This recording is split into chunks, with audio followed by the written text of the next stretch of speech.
Have you ever taken a moment to think about how you enter church? Do you reflect for a moment, or do you rush in without noticing?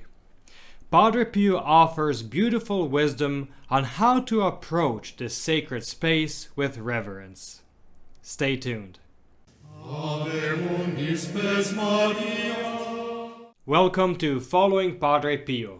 Whether you're a returning viewer or new to our channel, we're thrilled to have you here. Padre Pio, a Capuchin friar and miracle worker, continues to inspire and intercede for souls today. Discover how his legacy can touch your life and the lives of your loved ones. Let's begin this spiritual journey together. Be sure to subscribe and tap the notification bell so you don't miss our next video. A heartfelt thank you to our protected children of Padre Pio members. Your generosity allows these videos to reach thousands of souls, bringing hope, faith, and devotion to those in need.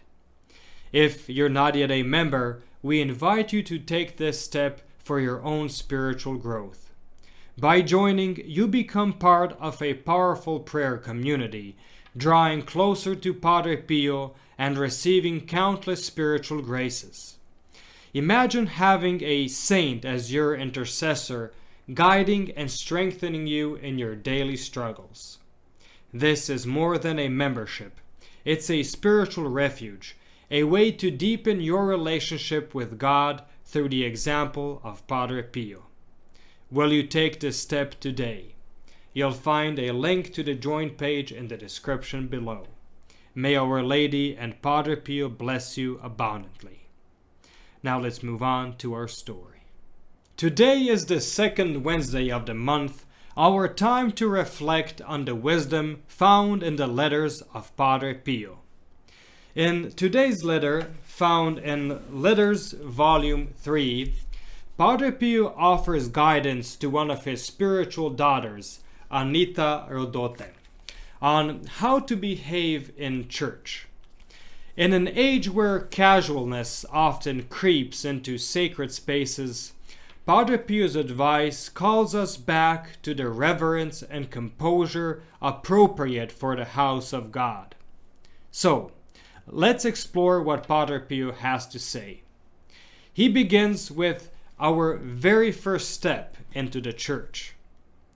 In order to avoid irreverence and imperfections in the house of God in church, which the Divine Master calls the house of prayer, I exhort you in the Lord to practice the following.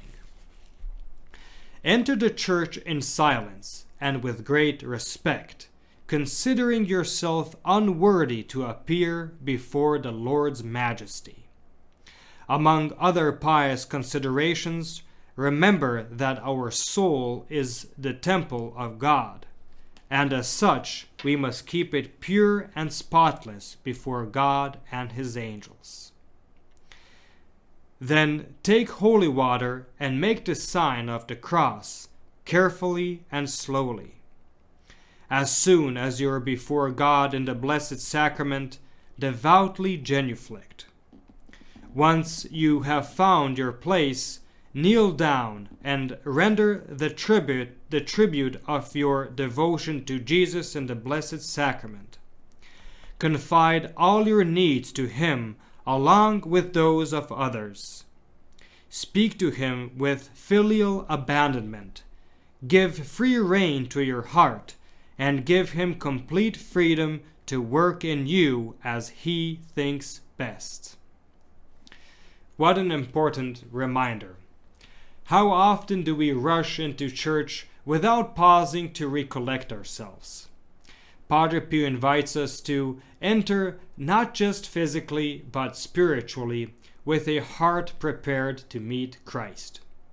He reminds us that stepping into church is stepping into sacred ground. He then turns our attention to how we should behave during Mass. When assisting at Holy Mass and the sacred functions, be very composed when standing up, kneeling down, and sitting, and carry out every religious act with the greatest devotion, Be modest in your glances. Don't turn your head here and there to see who enters and leaves. Don't laugh, out of reverence for this holy place, and also out of respect for those who are near you. Try not to speak to anybody except when charity or strict necessity requires this. Padre Pio reminds us that our focus in church should be entirely on the Lord and that we should strive not to distract others. He then extends this call to reverence beyond the church walls. On leaving the church, you should be recollected and calm. Firstly, take your leave of Jesus in the Blessed Sacrament. Do not leave him without asking for and having received his paternal blessing. Once you are outside the church, be as every follower of the Nazarene should be. Above all, be extremely modest in everything, as this is the virtue which, more than any other, reveals the affections of the heart. You must be modest in speech, modest in laughter, modest in your bearing, modest in walking.